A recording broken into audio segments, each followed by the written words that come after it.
And we are following up on this program series of the different units in Supremacy 1914. And today we're going to dedicate one special video only for the airplanes. I'm going to do both airplanes in the same video because when you talk about the airplanes, there's a lot of comparing the two. So it's two different units. Let's click up a bomber division uh, and the fighter division. That's a unified stack here. And first we can see the daily hit point regeneration, because the airplanes take damage when they attack, and it's very important for you to understand that they regenerate their hit points, but they have to be in your own province over day change. If they are there, they will regenerate 1/7 of their missing hit points each day. So make sure that you station your airplanes over day change in your own provinces at an aerodrome. That's what you need to get them to heal quicker. All right. So let's look at the difference between the two, because they are very, very different. We can start with the bomber actually and go down. Speed 144, which is quick, but not as quick as the fighter. We can remember that number.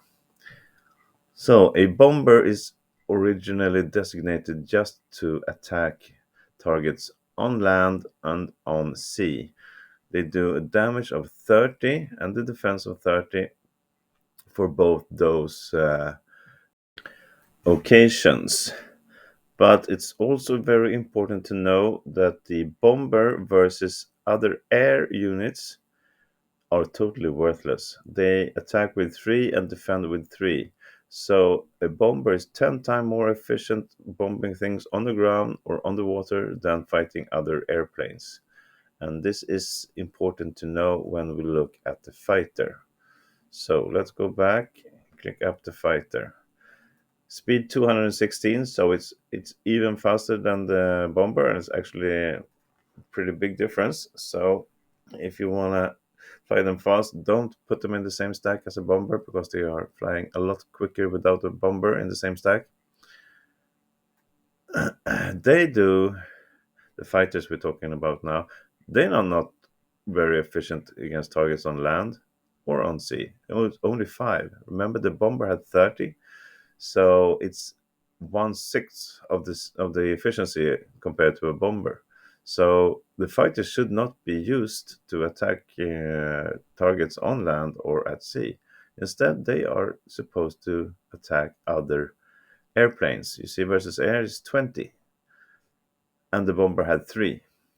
So the fighter is designated to attack other airplanes, and that's what it's for.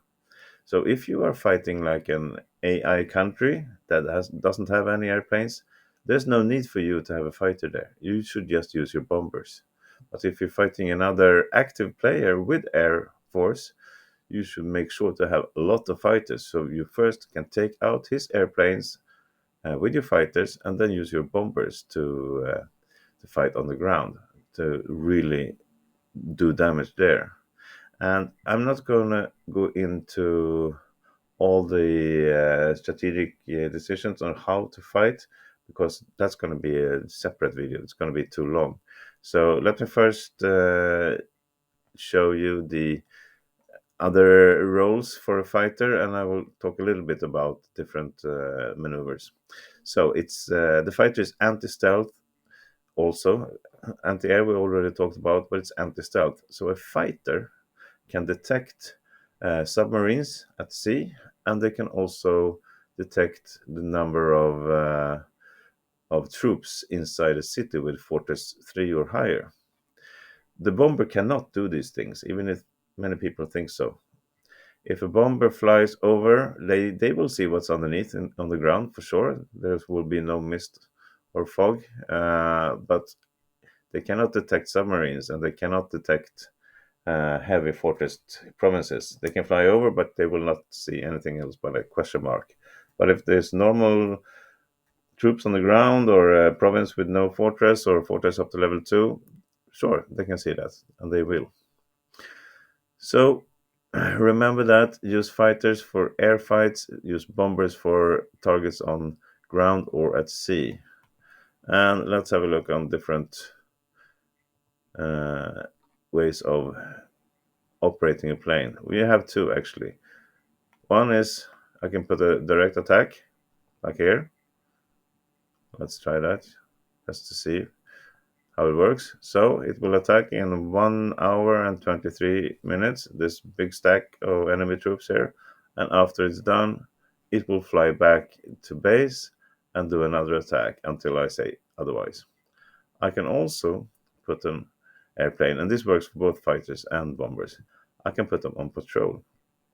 This means I can put them on patrol over a certain area, and which is it will fly over to protect and attack.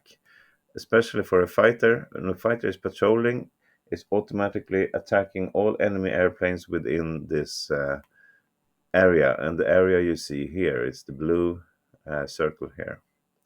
A bomber does a little bit different. Bomber is patrolling an area and does damage every 15 minutes on the troops below, but it only does a quarter of the damage compared to a direct hit. So there's different scenarios and different ways to use this patrol and attack commands depending on the situation. And again, that's a higher strategic video, and we will talk about that in other videos. But just to give you an idea of the two different options you have for both planes.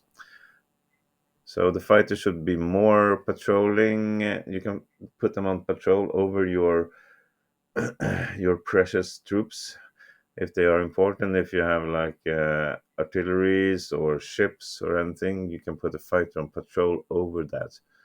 That means if a bomber comes in and tries to bomb, the fighter will automatically attack the bombers, the enemy bombers, and they will hunt them down one by one for sure.